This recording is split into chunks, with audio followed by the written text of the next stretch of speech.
one DJ with the original fire stick. Watch out, the original techniques technician. Alright, stand firm and testify that it is no lie. Alright, my man, the one bigger push. Here you are, my man. Original article down. I with me for the people, the mic MC come to tell you, cool and deadly. All rockers go hold tight. Alright, watch out tonight. Easy does it, my selector.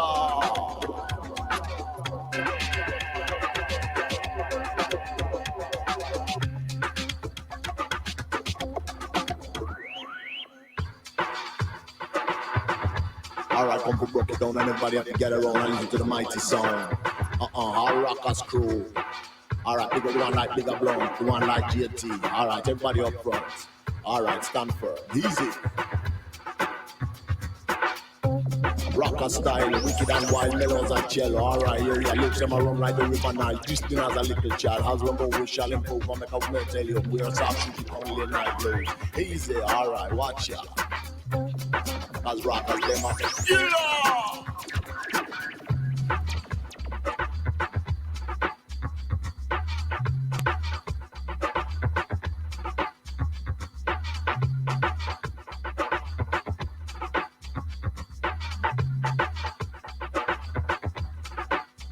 Come to fill you up with your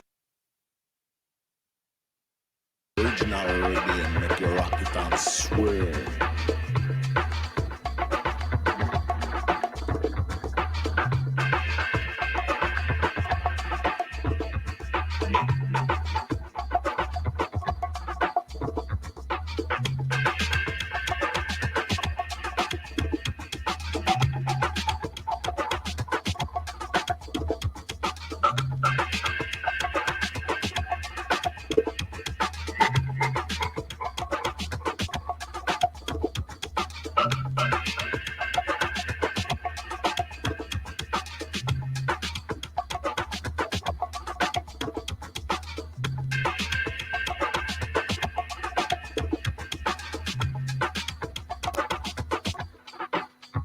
Alright, the man vibe controller. Man like by the people on the mic MC come to tell you cool and deadly. Alright, as we move. Alright, live and direct studio session. Here you come. Dance all going around. Alright, watch that.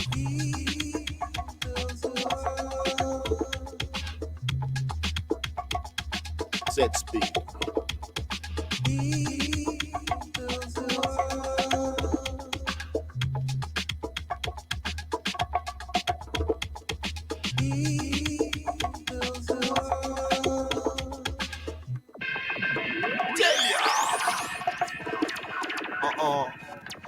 Original test press, Macatelica rockers are the best, Northeast, South and West, don't chess. Alright, stand firm, alright. Easy does it nice and fine every time. Rhythm and rhyme. Alright, vibe controller. My man, the one DJ Dick and the one Bigger Bush. The flick of his musical risk and make you jump and twist. Me say you know you can't miss this.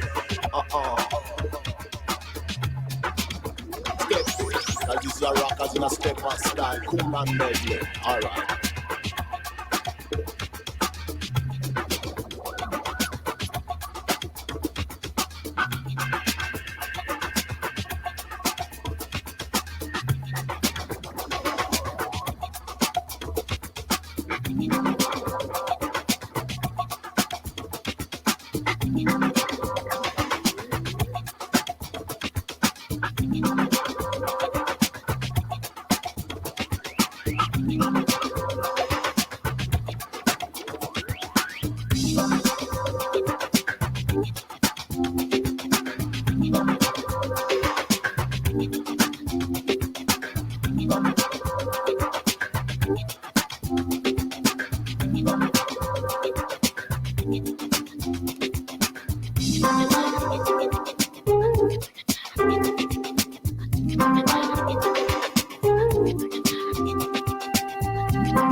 Man, no deal with so doctrine, you know.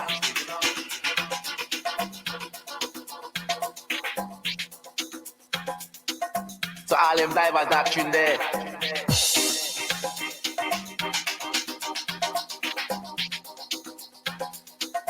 Man, no deal with so doctrine, you know.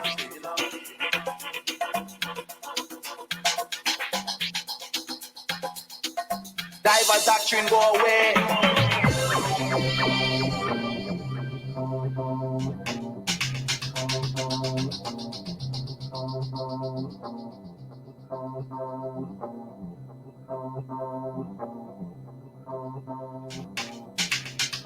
Doctrine, you know.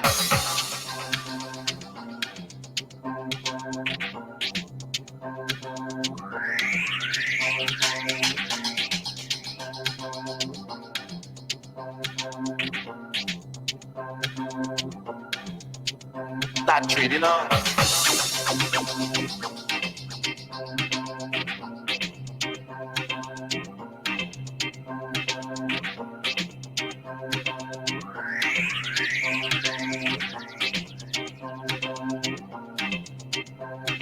You know.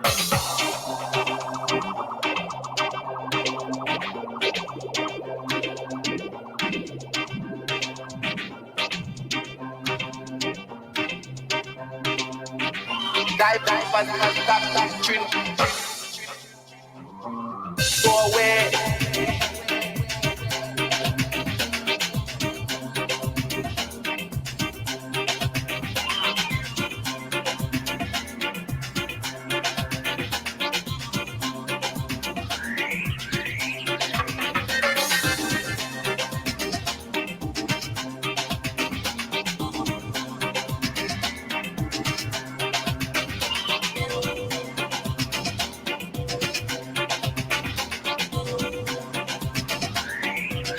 Go away.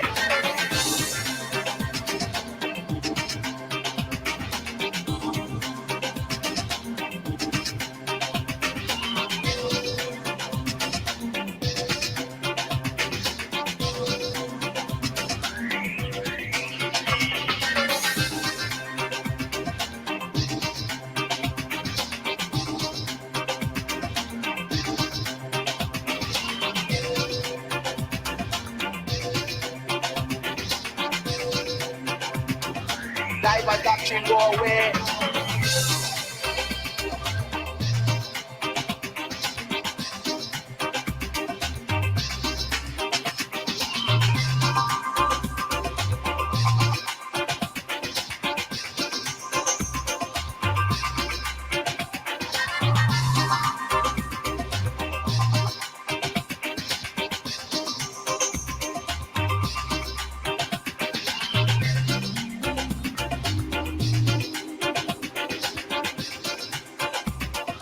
Dive, doctrine. Go away.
In your stereo speaker, in your stereo speaker, a freak, what's that sound?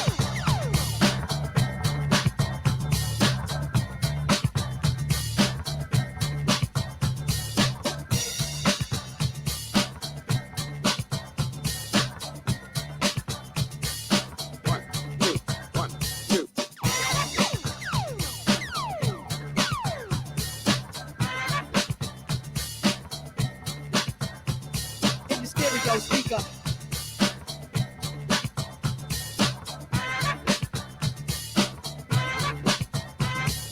Stereo speaker. A freak.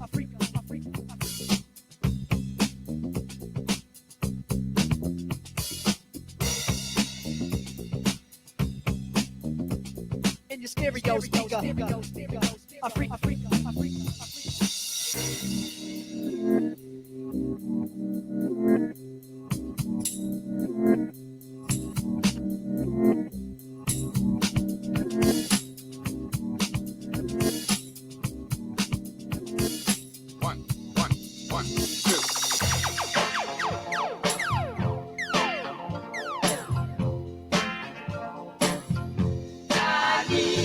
Stereo speaker.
Oh, hey, I'm just dancing here. Thank you so much, Redstickman, for starting us off. You can check out mixcloud.com. I'm just dancing here. Thank you so much, Redstickman, for starting us off. I'm just dancing here. Thank you so much. So you can check out mixcloud.com/Redstickman to hear more.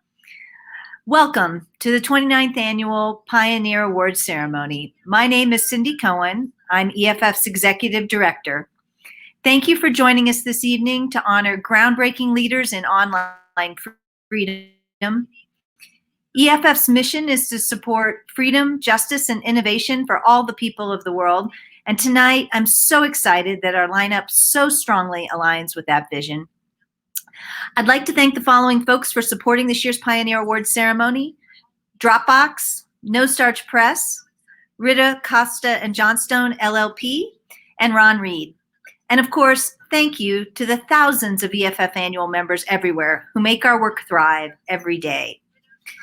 Now, we normally present these awards in San Francisco, and we're terribly sad not to be able to see all of you in person. But one of the fortunate things about going virtual this year is that we get a chance to connect with you wherever you happen to be, and we never sell out the venue. So thank you for celebrating with us. If you have any questions or need assistance tonight, please feel free to drop a note in the chat on Twitch or to email events@eff.org. Now this summer, EFF is past a major milestone. We're celebrating 30 years of learning, growing, and fighting for internet technology users. The world is leaning on the internet more than ever before, and that makes EFF's mission to defend online privacy and free speech all the more crucial. We're also in the midst of a 30th anniversary challenge, trying to get 30,000 new or renewed members. We're just over halfway, and I hope that all of you can help us get all the way over the top, either by renewing directly or reminding your friends and loved ones about the work that we do, or joining if you've never been an EFF member. You know, at EFF, we work for tips, so please help us to continue to stand up for you and for a better future for everyone. Now, we know that we are all treading the murky waters of a pandemic, increasingly dangerous weather and wildfires, and unprecedented reckonings with our ideals of equity and justice, especially those raised by police violence against people of color. It's a dark and scary time, and many of us have lost loved ones. But in the haze, there is opportunity to do better for ourselves and for our future. That's why we chose a lighthouse for our 30th anniversary image. When we are doing our job well, we hope to stand up and help point the way to safety and a better internet for everyone. Now, forgive me for a second if I crow a bit about how the current team of EFFers is really just killing it, and doing so despite so many obstacles. We're busy right now. We are busy in the courts, including a new lawsuit that we just launched last week against the city of San Francisco for allowing the cops to spy on Black Lives Matter protesters and the Pride Parade in violation of an ordinance that we helped pass. And we also did the Public Records Act work to discover what they were doing.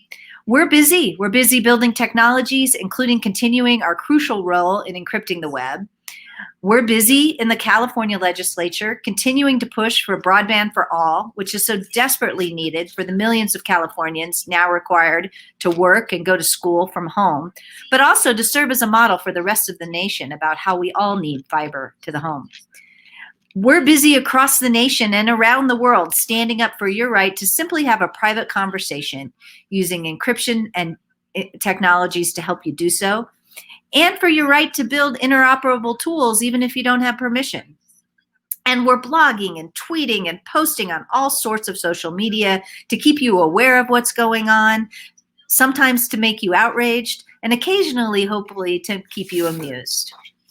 Now, I want to give a special shout out right now, though, to our COVID response teams, and a special shout out to the leadership of EFF Senior Staff Attorney Adam Schwartz for the work that he has done organizing that team. As with so many issues, EFF quickly pulled together a team of technologists and lawyers and activists to address the dodgy policy and technical proposals we all knew were coming along with the pandemic. And from those first freaky days in March until now, that team has had your back. They articulated a set of tests for evaluating technical COVID responses, from exposure notifications to attempts to help do contact tracing to hundreds of other ideas, most of them just simply awful. We batted back many attempts to try to COVID wash awful corporate surveillance schemes that they were trying to sell to governments. And the team addressed issues arising from our now massive reliance on Zoom and other video conferencing systems, to the dire need of real fiber-based broadband for student workers newly working from home. They responded to the press, to politicians, and the public, from CEOs of major companies to just concerned EFF members, all with speed and calm. They have been firing on all cylinders, and I'm so proud and grateful to have such a dedicated team, and especially to Adam, who kept it all running smoothly and never has said no to a request. But tonight isn't about us at EFF. Each year, we take a moment to honor some folks who have helped advance online freedom, justice, and innovation for all the people of the world. After 30 years, we can tell you the job may have gotten bigger, but with our allies, we've also gotten much, much stronger. I'm excited to recognize a few of those influential figures tonight. The Barlow Award, named for one of EFF founders, John Perry Barlow, is a reminder of where the movement started, but not where it is today. We have learned so much from those early days, both how technology can do good and how it can do bad. And while our early internet founders had incredible vision, they didn't get everything right, nor did they anticipate all of the problems. But they did create a permanent institution that could adapt and grow with technology users. And here at EFF, we have. They also started this tradition of EFF recognizing others who are helping to build a better world alongside us. We are all dedicated to building a better digital future, but to do so, we must learn from the mistakes of the past. Our Pioneer Award winners this year have helped shed light on some of those mistakes, such as, 1, tech companies that build technologies that fail to recognize the vast diversity and inequity of our societies, or worse, building technologies that reinforce or double down on those inequities. 2nd, that the US Congress used a censorship law to try to address some real problems, but instead, predictably, that law has been used to silence marginalized voices. And finally, 3, that we cannot seek to empower people around the world to exercise their human rights unless we have a dedicated and active community building them the tools in order to let them do so. So we're pleased to present the 2020 Barlows to 3 groups of folks who are actively working to address these critical problems. But first, I want to welcome our keynote speaker, longtime friend of EFF and one of the top reporters covering all things tech, Cyrus Farivar. Cyrus is currently an investigative tech reporter at NBC News in San Francisco. Oh, I love that you've got a bicycle in the background. In addition to being a radio producer and author, Cyrus was most recently a senior tech policy reporter at Ars Technica. Cyrus is the author of multiple books, including Habeas Data in 2018 and The Internet of Elsewhere in 2011. Praised by The New Yorker, among others, Habeas Data hits straight at my heart by taking a look at the legal cases that have had an outside impact on surveillance law in America. And I'm proud to say that many EFF cases made the cut. His first book focuses on the history and effects of the internet on different countries all around the world, so he truly spans the globe. In 2019, Cyrus and Olivia Solon won the Technology Reporting Award from the Society of Professional Journalists Northern California chapter for their coverage of Silicon Valley, including reporting on facial recognition, privacy, and much more. And 2 years earlier, Cyrus and Joe Mullen, who's now with us at EFF, also won the Technology Reporting Award from SPJ NorCal for their August 2016 story, Stealing Bitcoins with Badges, How Silk Road's Dirty Cops Got Caught. What's up, Joe Mullen? Cyrus is reported for the Canadian Broadcasting Corporation, National Public Radio International, The Economist, Wired, The New York Times, Slate, and so many others. Cyrus helps shine a light on the trickiest of tech issues and is fair, even when he is critical of us at EFF. So without further ado, our friend Cyrus. Hello, everybody. I have to say it's a little weird to be speaking to a group. I have no idea how many people I'm talking to. What I'm looking back at is my screen with a picture of me with this bike that I ride every day behind me. So I hope everybody can hear me. I hope everybody's safe and healthy wherever they are. I hope you have a beverage with you. I do. And I just want to say cheers to Cindy, cheers to EFF, cheers to all of you for the work that you do. For those of you who I know, for those of you who I don't know, thank you for the work that you do. Thank you to EFF for the work that you do. I really am honored to be appreciated and to appreciate you back for all of the work that you guys do. Just so you know, I guess when I say cheers, I'm supposed to drink. So cheers to you all. All right. I was asked to give a few brief remarks on my sort of journey through digital rights, through this this crazy thing that we call the electronic frontier. I am 38 years old. I don't know if I'm quite yet in full on graybeard territory, but I'm getting there. I got some gray hairs in my beard. But I was first aware of EFF. I was thinking about this recently. I was first aware of EFF way back in 1996 when I was in high school, when I was starting out in high school, during something that I feel like has been long forgotten in internet lore, something called the Blue Ribbon Campaign. You guys can go look this up later if you don't know what that is. It was an early campaign by EFF and other groups to sponsor free speech online. And, you know, I had the little like animated spinning GIF blue ribbon that went on my website. I'm sure they're kicking around the internet in some dark corners on, you know, long, dusty GeoCities websites or whatever. And I chose to spend my free time during my lunch hour in high school, a lot of times with, my fellow nerds. We would sit in our journalism high school class and we would scroll through Slashdot and we would read, tech news and try to understand kind of what was going on in the world. And I felt very much lost in this kind of new frontier. I had friends who were building, Linux boxes and doing case mods and all kinds of other craziness. And I was just, sitting there, trying to follow along and trying to understand all of these things that were happening. I had a vague understanding of, the Communications Decency Act and some of the other things that were being talked about at that time. I over the years, I was fortunate enough to have had the opportunity to be given literal freedom in my childhood, in my high school days. My mother, my late mother, used to be a professor at Cal State Northridge, and on the weekends, we had a deal where she would take me to her office in Cal State Northridge. Cal State Northridge is just outside of LA, where I grew up, and the deal was that I could go to her campus and use the computer lab, which is, I don't even think is a term anymore.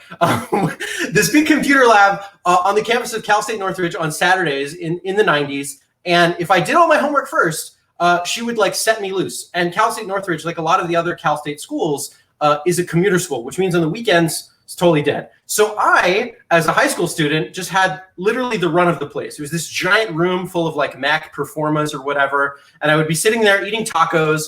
And I took over 3 computers. I only needed 1, but I took over 3 just because I could. And I remember, mucking around with streaming audio, mucking around with live chat. And that was my first kind of experience of engaging with those kinds of technologies. And it was an incredible experience for me, learning about what it meant to be an internet citizen, a netizen, as the term came to be known. I spent some time dabbling in IRC. I'm sure many of you have done that as well. Again, this is kind of a lost art. There was a time in my life where I would spend, Saturday nights listening to Dodgers games on the radio while I was on my laptop trying to find the latest pirated Mac software on Macwares. And fortunately, I didn't. Nothing bad happened to me. But I was very fortunate to have grown up in this environment, in this nascent and crazy time. And I felt I was kind of out there on the periphery, and I had some people in my community who understood this. But those of you who are in EFF, who are my elders, my mentors, surely were involved in all of this. As I grew older and had a little bit of an education at UC Berkeley and other places, later on by 2010, I was able to get the chance to live in Germany, where I first really started to think about privacy in a new kind of way. And it's interesting. I've said this before. If you've heard me speak in public previously, you guys might remember. You folks might remember Google Street View, when Google Street View first came to the U.S. Right? And if you think about what Google Street View is, it's kind of weird. Google Street View, of course, is like a private company driving down every street in America and taking pictures of everybody's house. And that's kind of weird. When I arrived in Germany in the spring of 2010, and I know some of you, at least Jillian, where it's 2 a.m. in Germany right now, so respect if you're signing on from Germany or from Europe. People there back in 2010 had a very different understanding of what it meant to have your picture taken by a foreign company, Google, and put in the internet for everyone. So there was this kind of moment in Germany in the spring of 2010 when there was kind of this collective freak out over Google Street View. You had every German politician kind of bending over backwards about that. And I sort of had this strange realization that was kind of new to me in seeing it play out in this particular way of what it means to be private and what it means to have surveillance, in this case by a company, and how different cultures and communities react and respond to that. Here in the U.S., I feel like, and this is true of a lot of the work that EFF does, right? A lot of the work that you folks do is looking against the government. Cindy mentioned a moment ago the new lawsuit against the city of San Francisco, right? There's a concern about surveillance by the government against people. And in Germany, and in a lot of places in Europe and maybe other parts of the world too, I feel like there's a general kind of default setting of trusting government more generally than private companies. Whereas here in the U.S., I feel like it's kind of the opposite. I know all you EFF nerds like don't trust anybody ever. I'm sure you all have like multiple handshake crypto keys or something. But you know what I'm talking about. You know what I'm talking about. So it was just interesting to live in a place where there's literally a government agency that is tasked with data protection there. And in fact, in Germany specifically, every German state has a data protection agency. And in a way, I kind of think about EFF as one of the best next things that we don't have really in this country, a data protection agency or authority. Sure, we have, the the FCC, I should say. We have, of course, agencies, other government agencies that are responsible for taking care of us, the FTC, of course. But we don't have something like that. And I feel like one of the things that the EFF does, probably better than most other organizations, is really try to figure out, what makes sense in this new reality. One of the things that has really fascinated me is an intersection between technology, the technological realities that we find ourselves in, criminal justice, surveillance, the law, and a question that I come back to again and again and again is this legal? And I know this is a question that those of you lawyers listening to this ask yourself all the time. And for those of us who are not, bona fide lawyers, it's that question is more complicated than one might think, right? I started falling down this weird rabbit hole of learning about various kinds of surveillance technologies, like license plate readers. If you've probably seen some of my work about that. A lot of my time of learning about and writing about legal cases, Cindy mentioned my book, has been spent by talking to a lot of you folks at EFF who have kindly and patiently walked me through so many legalistic phrases that otherwise would have been, totally lost on me. I learned about phrases like the reasonable expectation of privacy. I learned about the third-party doctrine. I learned about patent trolls. I learned about other really important things, too, like drinks at Emperor Norton's and the fun list. And I'm just so grateful to all of you for myself as a journalist, but I know many of my other colleagues do rely on you to help us wade through this kind of morass of legalistic terms that are often hard for us to understand. So I really do appreciate all of the time and efforts that you've put into helping me personally try to do my job better. So I'm very grateful. As was mentioned, my book covers 50 years of surveillance law in America. It's crazy to think that EFF has been around for about half that time. And if I do more cases, I'm sure that EFF will be involved in many of them. One of the things that I have come to appreciate as somebody who has watched EFF for some time, I've been to the previous Shotwell office in San Francisco. I'm speaking to you now from across the bay in Oakland, California, in my home. And all of the times that I have talked to you guys over the years and various people that have come and gone through the organization is, I've come to really have a really profound understanding of some of the organization's cases that you've worked on, right? Cindy mentioned this new case against San Francisco, and there's a whole list of cases that I won't get into now, but if you haven't already, if you want to remind yourself of some of the work that EFF has done over the years, I would encourage you to. There's, of course, the one about Bernstein establishing that, code is speech is such a critical decision that EFF helped get behind. Another case that EFF was involved in was a case called Grokster. This was a Supreme Court case that involved file sharing. That was the only time, and probably I think the last time, that I have ever actually camped out on the sidewalk in front of the Supreme Court. That happened in 2004. I slept out in front of the Supreme Court with my buddy Tom Randall.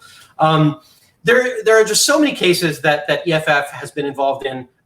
Many of them have to do with national security. Many of them have to do with government overreach. Many of them have to do with various other things, such as dealing with DRM, dealing with overbearing and dishonest people who are extorting other people. I'm thinking of a story that we covered a lot when I was at Ars Technica that Joe Mullen actually wrote a lot about, an entity known as Prenda Law, covering all kinds of issues that are so critical for us. And Cindy mentioned just a few that the organization is working on now, the security of COVID software, the security of video conferencing software. I'm speaking to you now through some software that I'd never even heard of, through something called StreamYard. I hope this has been fully vetted by EFF. Otherwise, I don't know, some crazy entity is going to be gathering image recognition on my bike or something.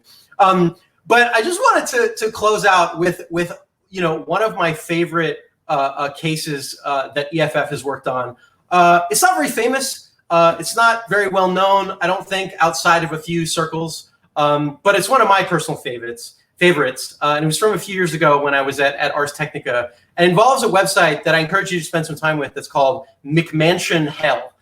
This is a website that likes to make a satirical commentary about dumb architecture in the world. This is run by a woman named Kate Wagner, who takes Zillow listings and posts the pictures online and on her website, McMansion Hell, and she makes very, very silly commentary about it. One of the things that many individual creators, independent creators get or are worried about getting is kind of a scary demand letter, and so Ms. Wagner received such a demand letter in 2017, in June of 2017. She was very disturbed because she had received this letter from Zillow saying that she had been violating their terms of use. She had violated copyright law. She may have even violated the ultra scary, Computer Fraud and Abuse Act because she took some images from their website without permission. And she tweeted on June 26, 2017, she said, "I'm currently seeking legal counsel. Thank you everyone for your advice and well wishes." And she was so scared, in fact, that she decided to ultimately take down her entire website for a time. She turned to a number of organizations and lawyers. Eventually, she settled on working with EFF. And not long, literally days later, I wrote about this for Ars Technica on June 26th. By June 29th, 2017, I wrote an article that was entitled "McMansion Hell Returns, Ditches All Zillow Images to Prevent Legal Battle." And I just wanted to read briefly what might be some of the most powerful words in the English language, which are this. Dear Mr. Owens, Zillow Group Incorporated, Seattle, Washington. I read in response to Zillow's letter of June 26, 2017 regarding the website McMansion Hell. The Electronic Frontier Foundation represents Kate Wagner, who created this site, to comment on contemporary residential architecture. In the letter, Zillow demands that all images sourced from Zillow be removed from the site, alluding to various purported claims under contract copyright in the Computer Fraud and Abuse Act. Our client has no obligation to, and thus will not, comply with Zillow's demands. Zillow's legal threats are not supported and plainly seek to interfere with protected speech. This letter is 5 pages, and it's signed by one Mr. Daniel Nazer, who did a very artful job of telling the good people at Zillow why they were wrong.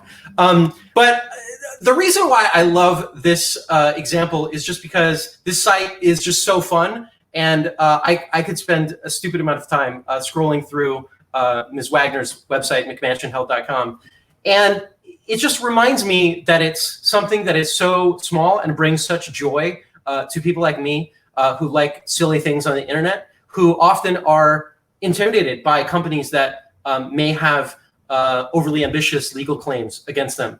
And the EFF is there to, in my view, take on, big ideas and stand up for big ideas, but ultimately supporting little people and actual human beings that are suffering real harm. So I just wanted to say thank you to all of the people at EFF who I've worked with. Thank you to all of the people at EFF who I don't know yet and haven't yet had a chance to share a beer with. I'm grateful for the opportunity to speak with you. Congratulations to the winners, and cheers to you all. Thank you. Thanks so much, Cyrus, for starting us off with a drink. I appreciate it. And yeah, that McMansion Hell case was really very fun. And as somebody noted in the chat, this is one of those, good begets good. Because of that case, we actually got pro bono help redesigning our logo, and our new logo is as a result of standing up for McMansion Hell. So you're right that sometimes we take on big fights like the NSA, the fight against NSA tapping into the internet, but occasionally, we just take on a bully or two, and we sure miss our friend Daniel Nazer, but we can still write snarky letters even without him. To present our first award of the evening, let's get down to it. Please welcome EFF staff technologist from the Tech Projects team, Daly Barnett. Hi, thank you, Cindy. Hi, everyone. I'm Daly, and as Cindy mentioned, I'm a staff technologist at the EFF. It is a huge honor to be introducing the first recipient of this year's Pioneer Awards.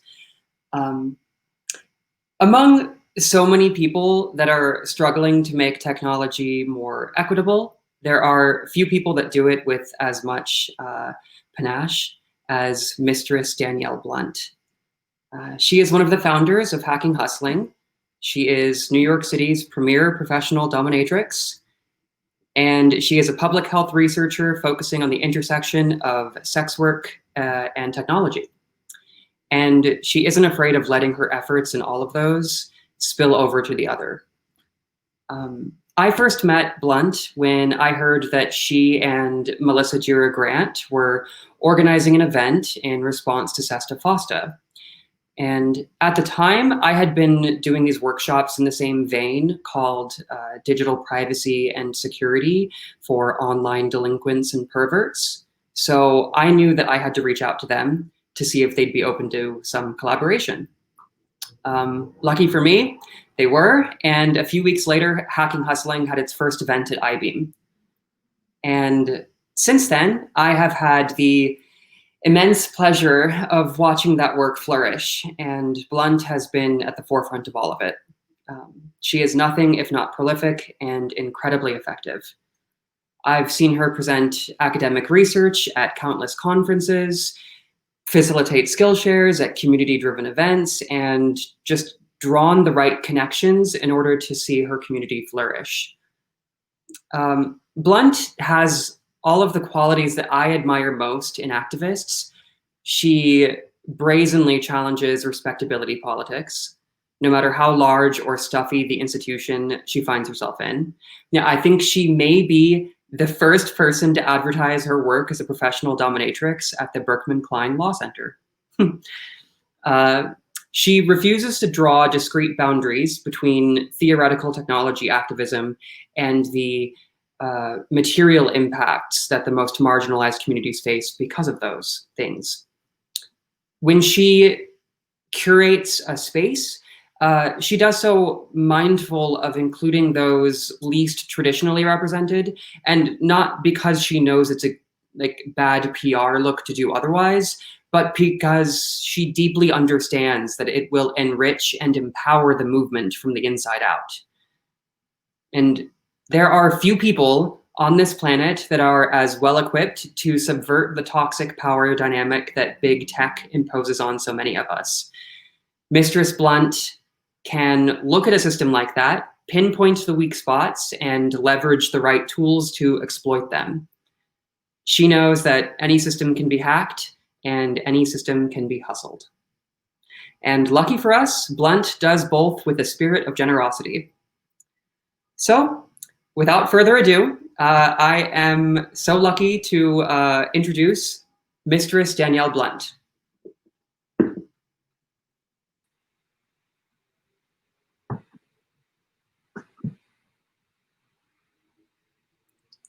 Hey everyone, I am thrilled to be here with you virtually.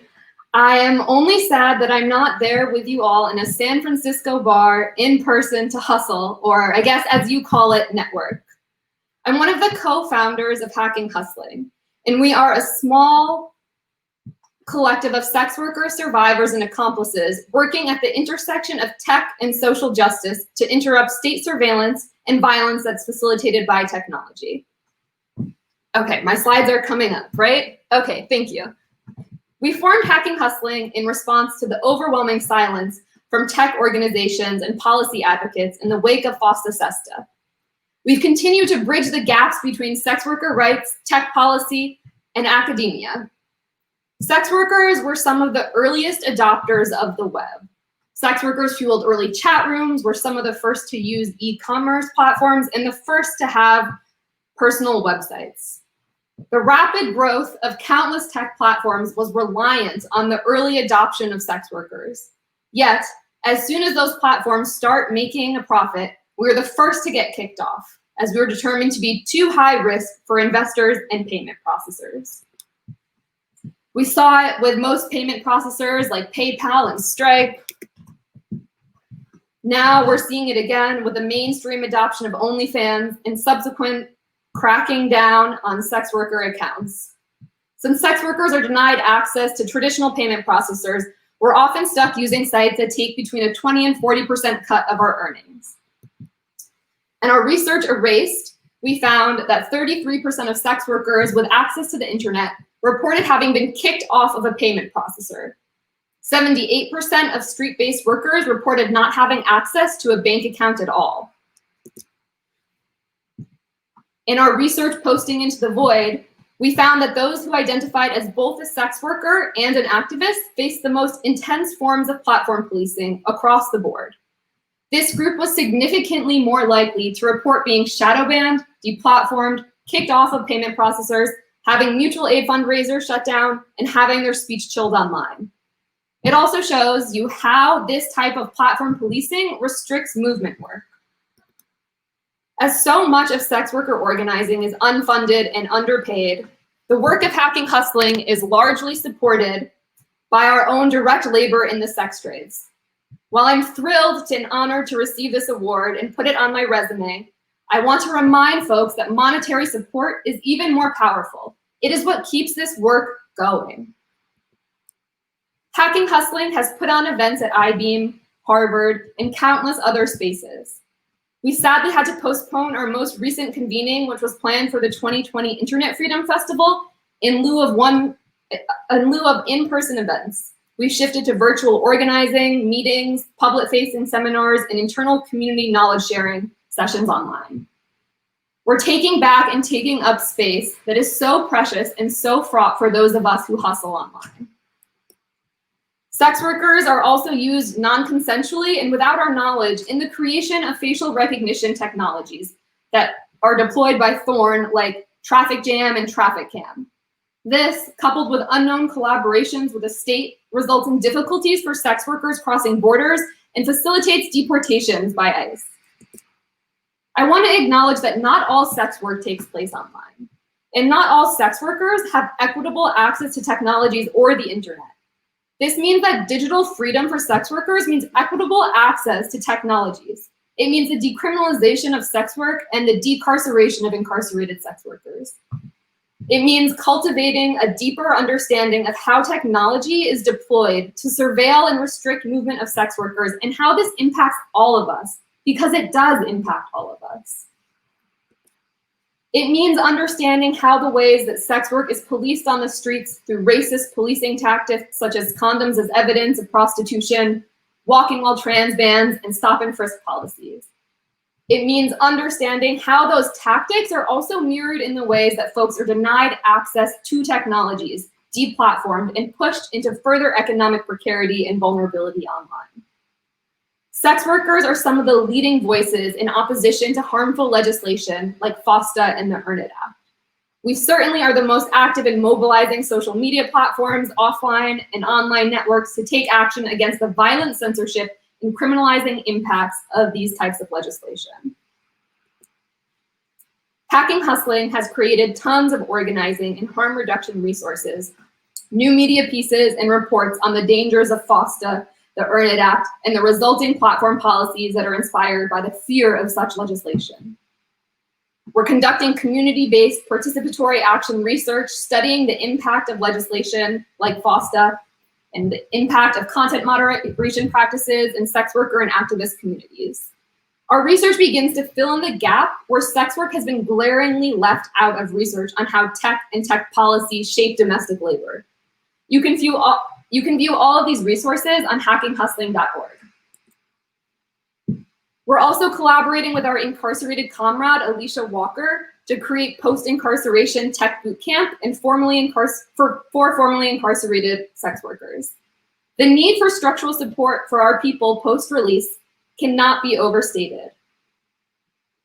Time and time again, when people are finally released from prisoner jail stints, they have virtually no financial, technological, housing, or sustained community support.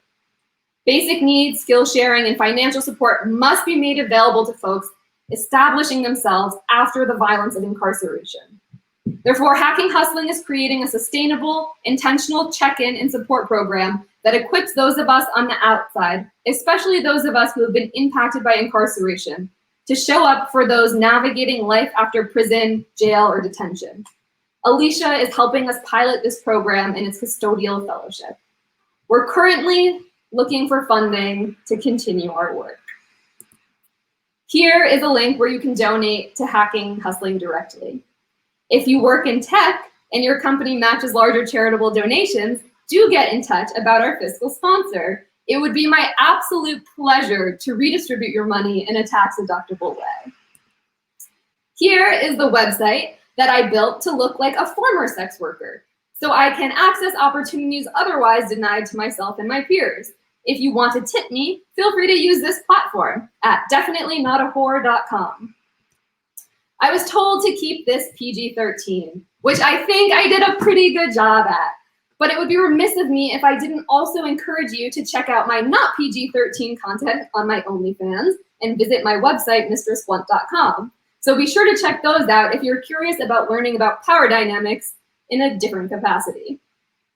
Currently, this is being live tweeted by one of my submissives, so please follow @MistressBlunt to stay in touch and get a link to all of those resources. If you can't find me, it's because I'm shadow banned. Just type the full handle, click enter, and say a little prayer, and maybe it will work. Who knows? I certainly don't. And as I start wrapping up, I'd like to thank a few people.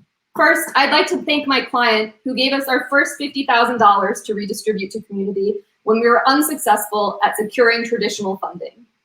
I'd like to thank my generous human footstool who pays me for the privilege of being ignored while I do largely unpaid organizing and research with my fellow sex working comrades. Just as sex work is coded as high risk by platforms, the very work that my comrades and I do to support our unpaid labor makes us too high risk for many traditional funding and academic opportunities, including, go figure, unpaid fellowships. Of course, this work is done in community, and I want to call out in gratitude for the labor of my comrades and accomplices. I want to thank Melissa Gira Grant for helping bring Hacking Hustling into the world after a conversation at an emergency community organizing meeting. Daly, as you mentioned while you were introducing me, thank you for reaching out and providing us with incredible digital security training for our first ever event in 2018. Red and Layla, I've never experienced so much love in organizing spaces. You continue to teach me so much, and I am so grateful for the opportunity to learn and grow and love with you. I'd like to thank my co-researchers, Ariel Wolf, Emily, and Chanel Mullen. Thank you. To Kendra Sarah at the Berkman Klein Center for answering my random question on Twitter, leading to countless collaborations and continuing to uplift our work and share our institutional power. And to the folks at Whose Corner Is It Anyways, a mutual aid group of drug-using sex workers in Western Massachusetts who are doing some of the most radical community organizing and mutual aid work that I know. Lastly, I want to share a quote from my comrade organizer. Trans and Black sex workers taught me abolition. Queer sex workers taught me mutual aid.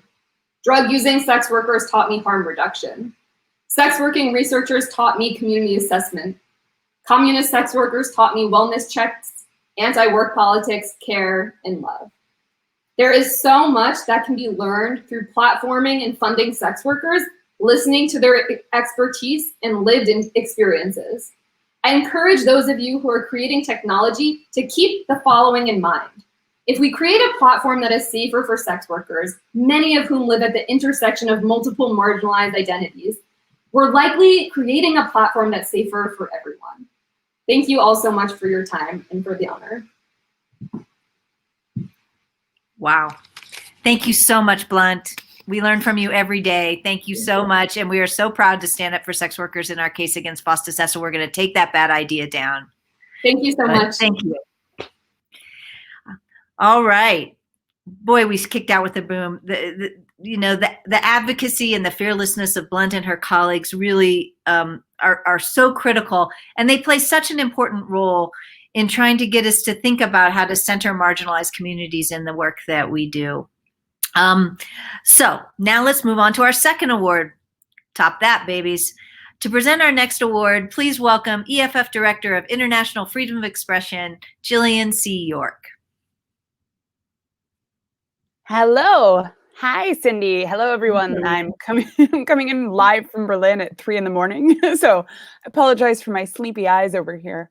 I'm so thrilled today. This is my, I think, third time presenting to the Pioneer Awards and my second time doing so virtually.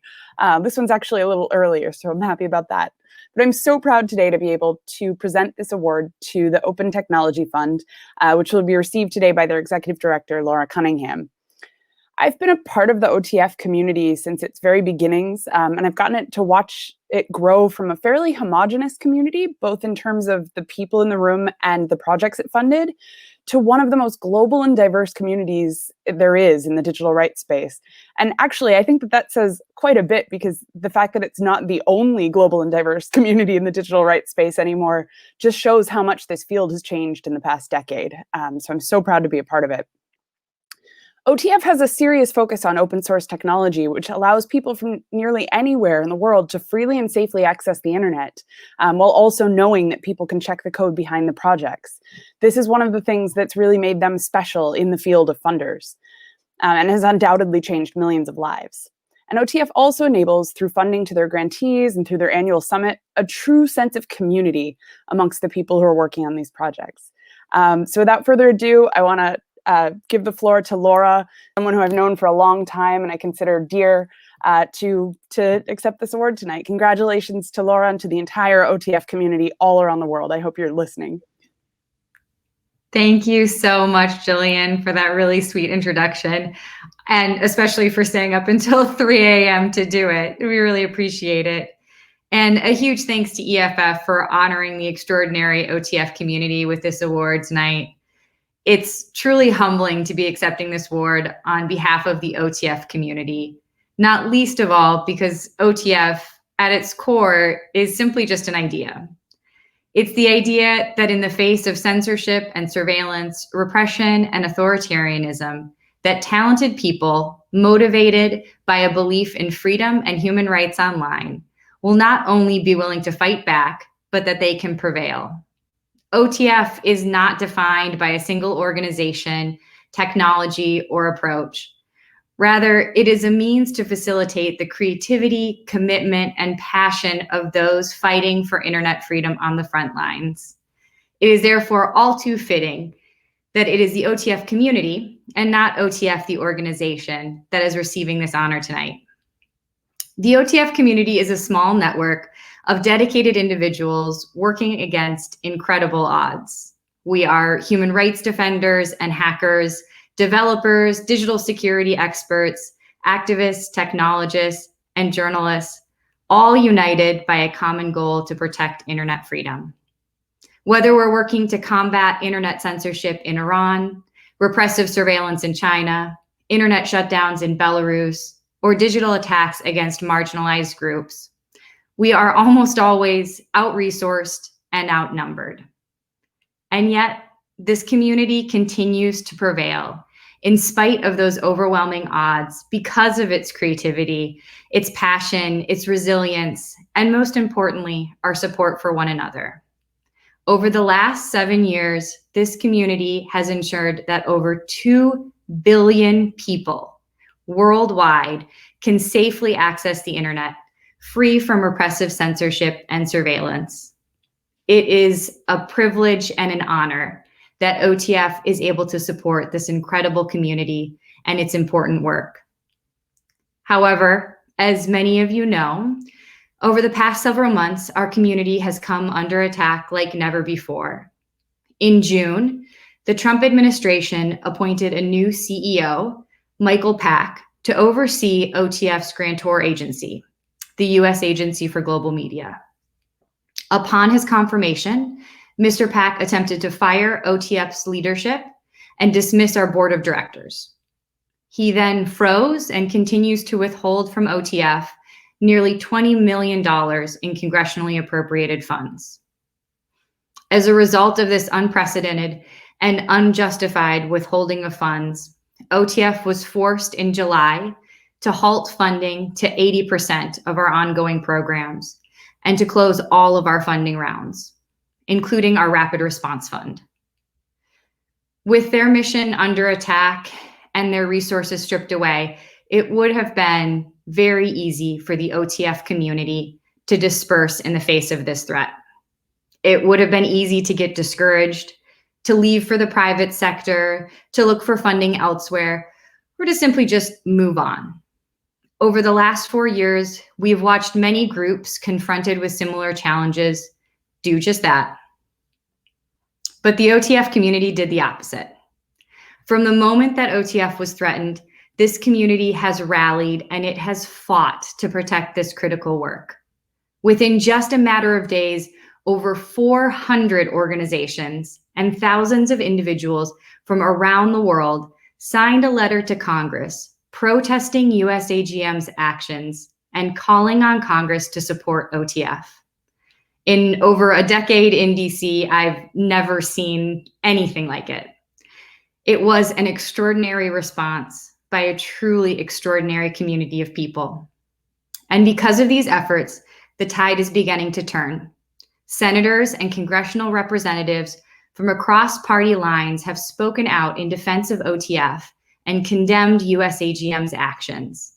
And just yesterday, the DC Superior Court ruled unequivocally in OTF's favor in a case brought by the DC Attorney General, concluding that CEO PAC had no right to remove or appoint OTF's board of directors. I am so pleased that this award recognizes the impact and success of the entire OTF community. And I hope it will be a poignant reminder of what a committed group of passionate individuals can accomplish when they unite around a common goal. In a time of so much division, I think it's more important than ever that we honor and that we celebrate community. And I can't think of a more deserving group to be presented with this year's Pioneer Award. It is a huge privilege to accept this award on behalf of the OTF community. But as I've said, OTF is really only a small piece of the puzzle. So we wanted to take a moment now to hear from a few members of the OTF community about what this community means to them. Thank you.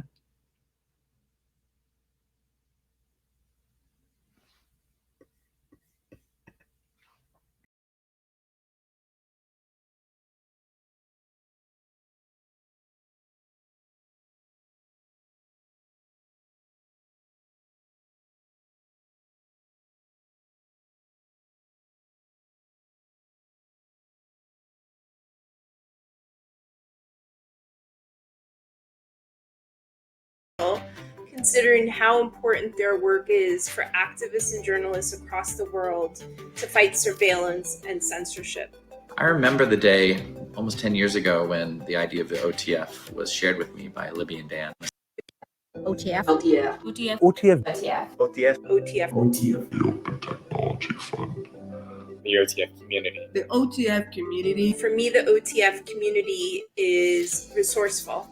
I've never met a community that does so much with so little, considering how important their work is for activists and journalists across the world to fight surveillance and censorship. I remember the day almost 10 years ago when the idea of the OTF was shared with me by Libby and Dan on a sunny day in Washington. Their idea to fund and support small, innovative ideas through a radically transparent process, deeply engaged with the global community, was really a breath of fresh air.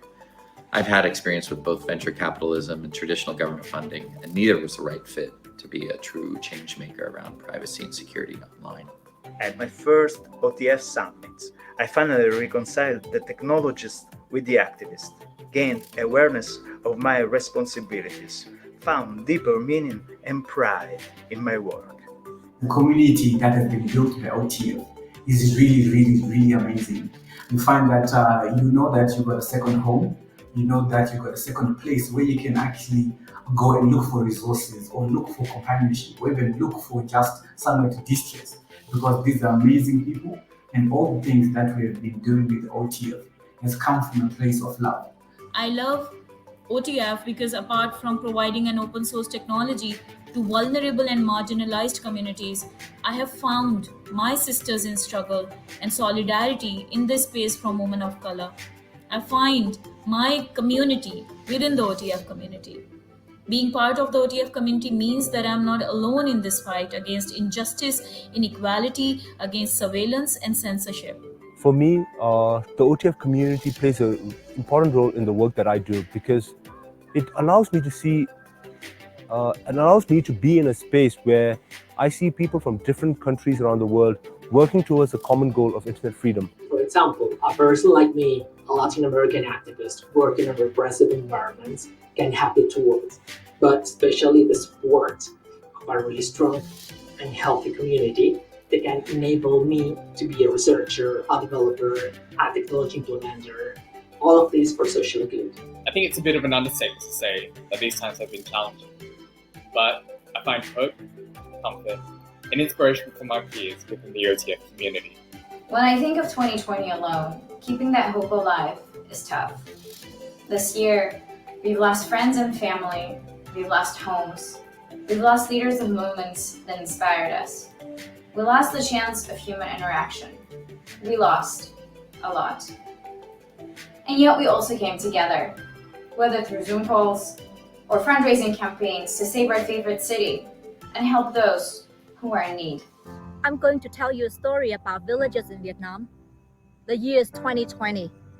An 84-year-old elder of a village in the northern rural Vietnam shot dead by the police while defending his and the village's land. His 2 sons sentenced to death. His grandson sentenced to life in prison. That was the story of 3 generations of one family in the rural Vietnam. It was an offline action, but it was the online world that brought the story to tens of millions of Vietnamese and prompted a series of online actions. Thanks to our fight against internet censorship, Vietnamese have access to information. I was born in Brazil under military dictatorship. Censorship and control over freedom of speech was part of the terror we lived under for 20 years. Back in the 90s, when I first had access to the internet, I understood right away the power it has. Access to an open internet and to free software empowered me to obtain the knowledge, life experience, and skill sets that I have today. My parents are both immigrants, and they came to New York during an era where New York was like the beacon of freedom of expression. And they wanted to give me a world that was free of the oppressive forces that they grew up with. And because of that, I am so passionate about digital rights. As a Tibetan born in exile, internet freedom means a lot, especially when I think about Tibetans inside Tibet who are living under the repressive regime of China. And for them, every source of information is censored and surveilled, and they are surveilled all the time. What OTF brings to this space is the fact that it promotes, supports technology development and the work that goes into making sure that Tibetans inside Tibet are able to access free and uncensored information. While defending internet freedom has become a lot more difficult around the world, including in the US, it is important to remember that every battle we take can have an impact on some of the most unlikely beneficiaries, like the villagers in Vietnam. And that keeps me going and going. What keeps me going on is when communities around me make these spaces safer for them with the use of open source tools that my community at OTF is making in limited resources. It gives me hope when I see the fight for open internet has become global, and when I see young people standing up against oppression online and offline. There are different challenges that we really face, because we're working with people at risk and human defenders. But I think what keeps us going is that the hope for change, for hope for a better country and hope for a better world. This recognition is super important for us, especially at these times, because it's a way to acknowledge the role that OTF has, giving underrepresented people a voice, not just as activists, but also as technology creators and advanced users. All of this at the service of human rights defense. Another quality of the OTF community, I would say, is that we don't give up. We can't give up, and we won't give up. Not only for the world that we are living in today, but because we owe to those who fought before us. And most important, we owe to those whose futures are still being built. This is how I protest, through sweat, blood, and tears, mostly poured out over computer code, sketch paper, and whiteboards, and generously supported and funded by the Open Technology Fund. The community for me is also glitter, because each individual represents a spark of light that in the darkest moments of humanity, when oppression is coming down, these are the individuals that give you hope in the future. We are one community, fighting together for internet freedom, a precondition today to enjoy fundamental rights. It is the OTF community that fosters growth, learning, and resiliency. It is the OTF people that provides me with the hope for the future and for humanity. I'm usually not very good with speeches, and while right about now, I should be cracking up a joke, I'm not sure I actually have an appropriate one to tell. So I'm just going to wrap it up with yet another quote from Václav Havel. The salvation of this human world lies nowhere else than in the human heart, in the human power to reflect, in human meekness, and human responsibility. And I can only imagine what other great things the human hearts beating in this community can do. Thank you.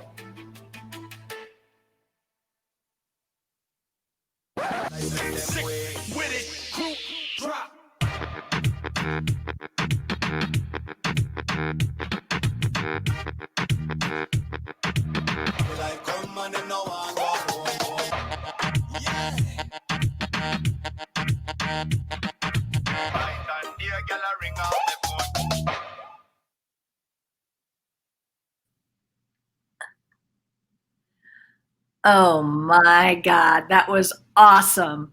That was just terrific. Thank you, Laura, for accepting this award on behalf of the OTF community and for bringing a piece of that community to us tonight. Together, you guys have had a tremendous impact on privacy and free expression around the world, and EFF is happy to have played a small role in that.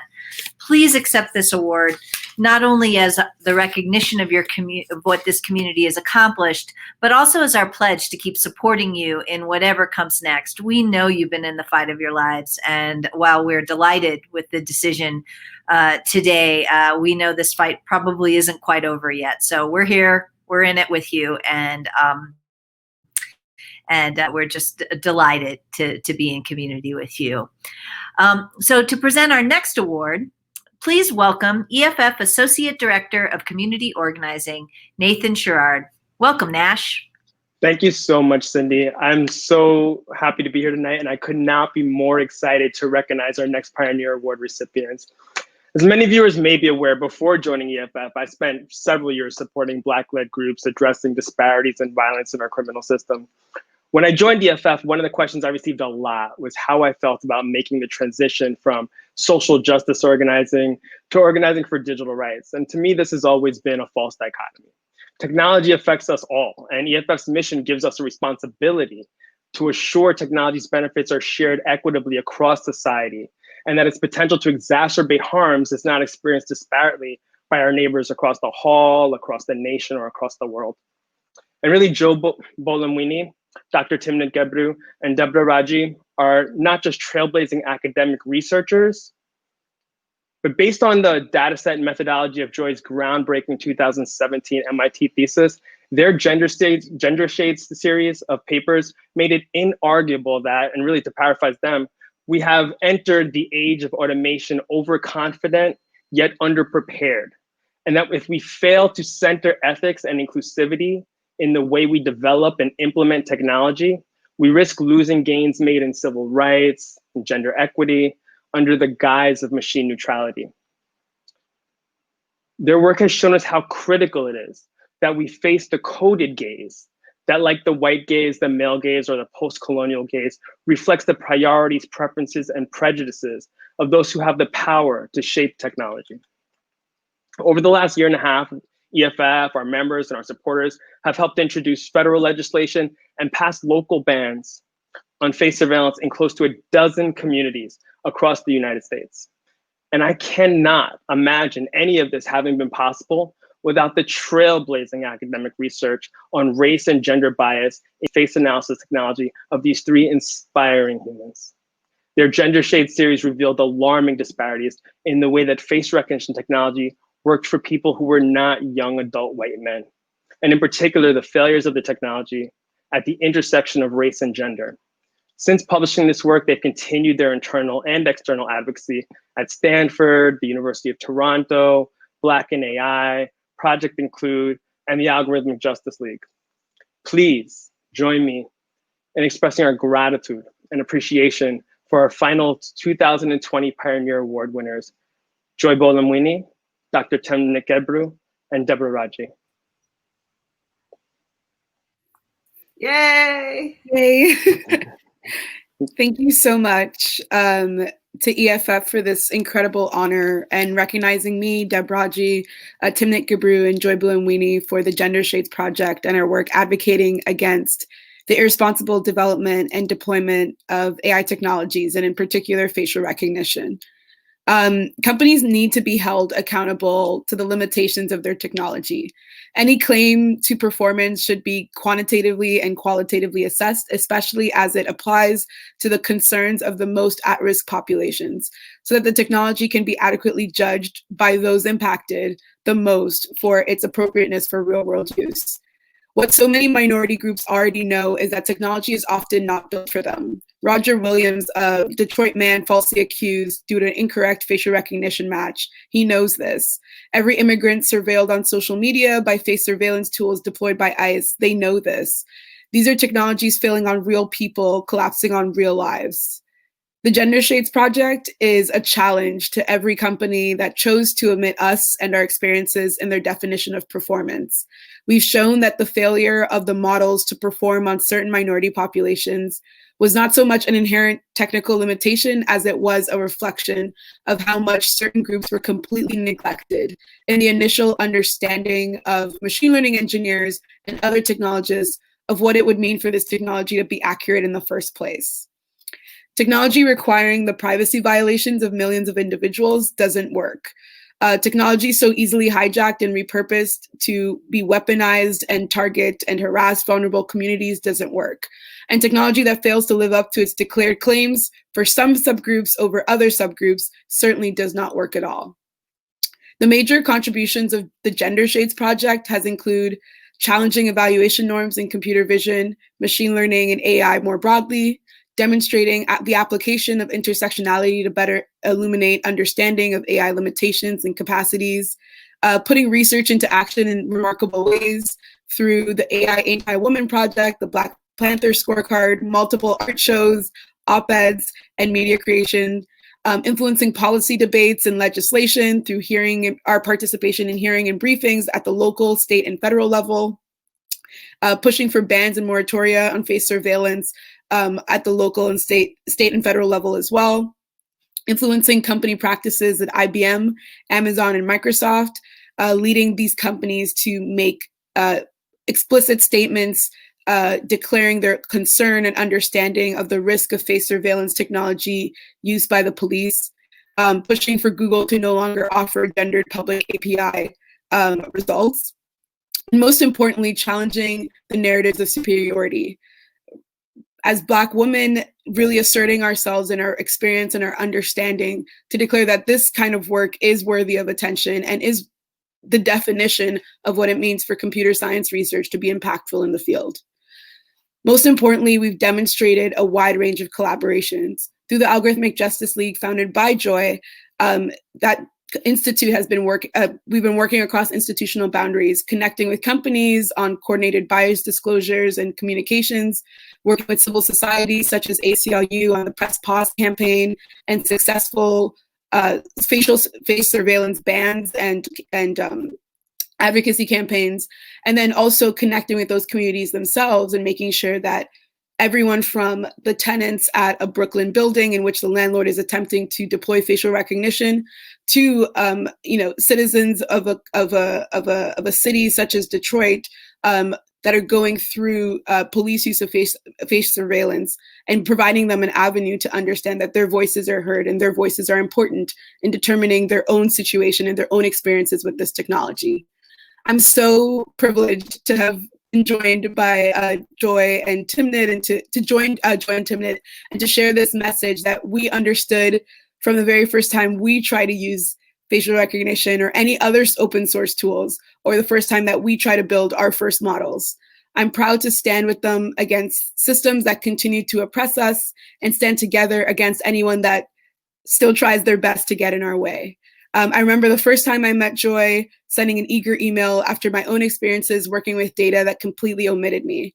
I remember the first time I met Timnit when she flagged me down at my first machine learning conference, directing me to a community and a world of collaborators and supporters that continue to be my lifeline in this industry today. I'm so proud of how far I've come, and I'm so thrilled as to how far we will go together moving forward. I'm going to pass it to Timnit to sort of speak more to the experiences we've shared together throughout this journey. Yeah, thanks, Deb, for putting all these contributions and why they're important in context. My contribution here is gonna be to talk about how we all met. So Deb always remembers how she first saw my big afro at NeurIPS in 2017, I believe, where there was really very few Black people, and then I flagged her down because that was a time when I saw a single Black person. I'm like, hey, have you heard of Black Nyai? Can you like come over? And the first time I reached out to Joy, so my advice to everyone is that it's always good to inject a little bit of randomness in your life because you never know which conversation with which person is going to lead to what. So Jess, who was a South African student at Stanford, was also a Rhodes Scholar. We were having some random conversation at like some dinner somewhere, and I was telling her about things that I was interested in, and she talked to me. Then she realized I was interested in various things, I was concerned about various things. And then Joy sent this email in 2016 to the Rhodes Scholar List, asking if anybody else has been thinking about issues with bias in algorithms. She's been thinking about computer vision, etc. And then I was like, oh my God. And then Jess forwarded it to me. And I'm like, oh my God, thank you so much. It's very interesting and relevant. And so I said, hi, Joy. My name is Tamit, and I'm a PhD student at Stanford working in computer vision. My friend Jess forwarded me your email below, and I'm very interested in what type of work you're doing in this area.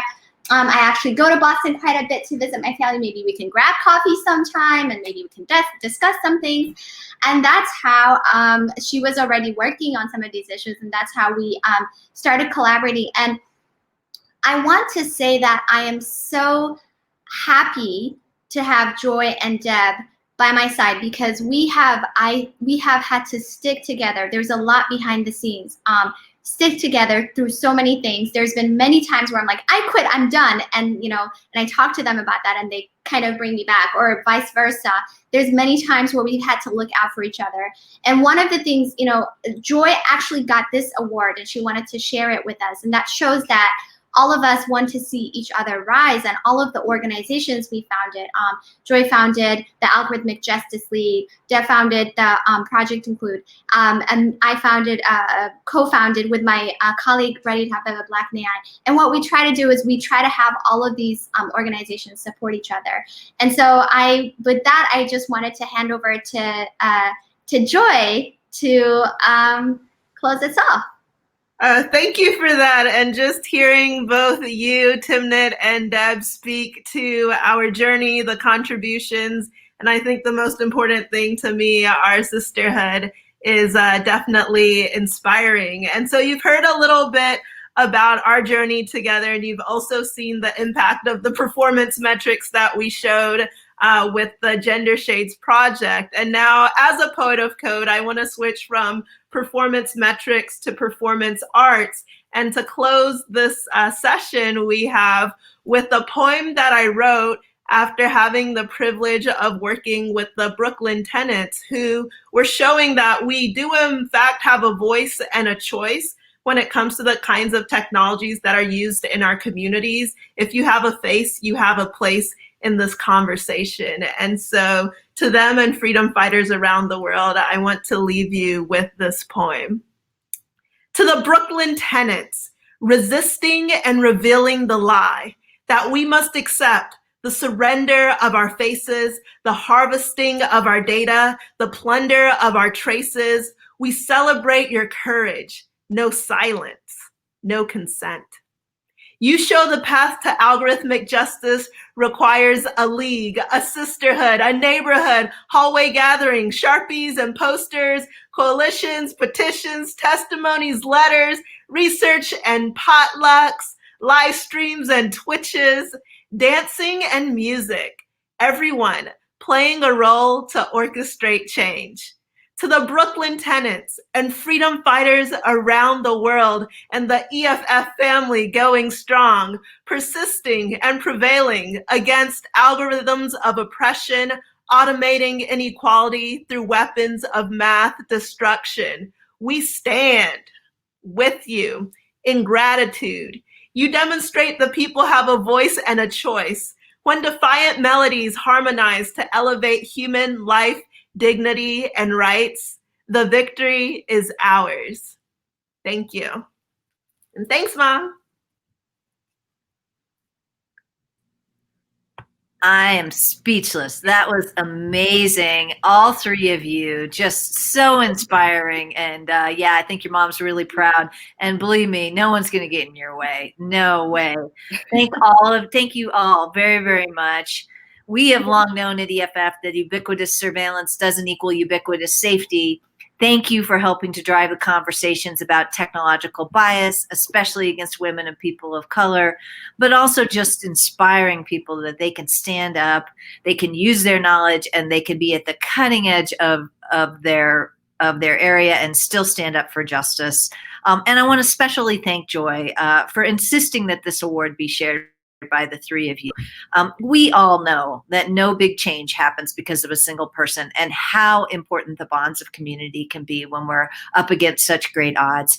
I was just delighted when you suggested adding Timnit and Deborah to this, and I hope that we can continue to do that.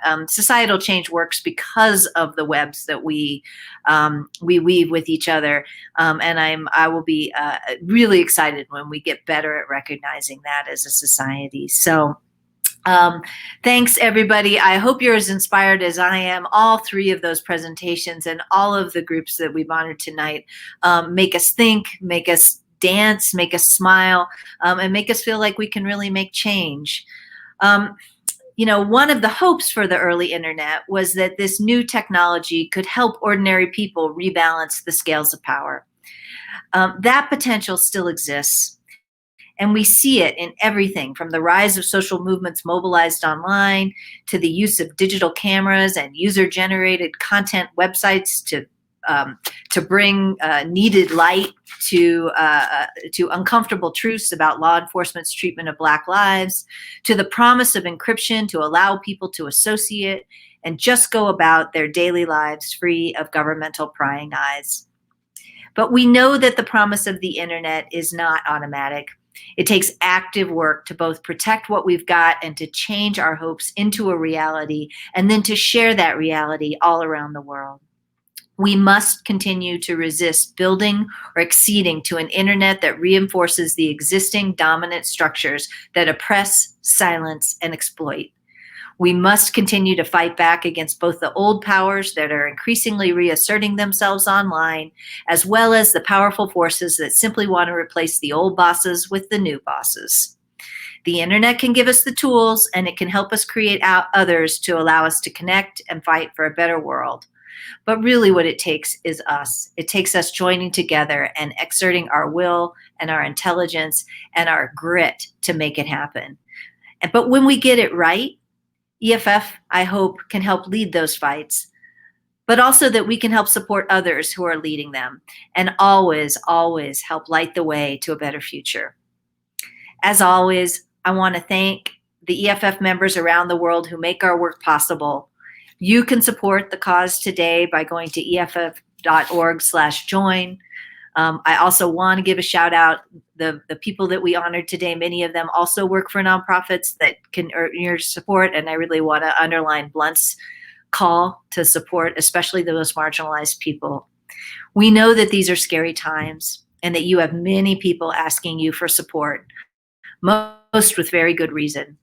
If you've listened to us so far, I hope you'll agree that EFF also works hard to earn your trust, earn your loyalty, and hopefully earn your financial support. EFF's annual budget is over 80% salaries. EFF is people, nearly 100 dedicated staffers who wake up every day to try to stand up for what's right. And I think we all know that we are already pretty deep into dangerous and scary waters right now. With your support, we're going to stand together, we're going to keep our light lit, and hopefully we'll all still be here together to usher in a brighter day. Thanks again to Dropbox, No Starch Press, Ritter Costa and Johnstone, and my old friend Ron Reed for supporting this year's ceremony. And big thanks to Hannah Diaz, Aaron Jew, and the entire EFF development team, plus others on the Twitters and elsewhere who are making this event happen and making it go so smoothly despite all of the obstacles that have been thrown in our way.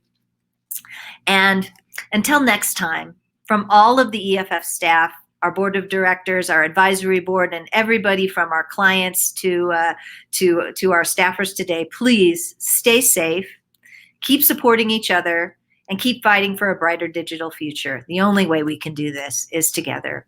So, good night.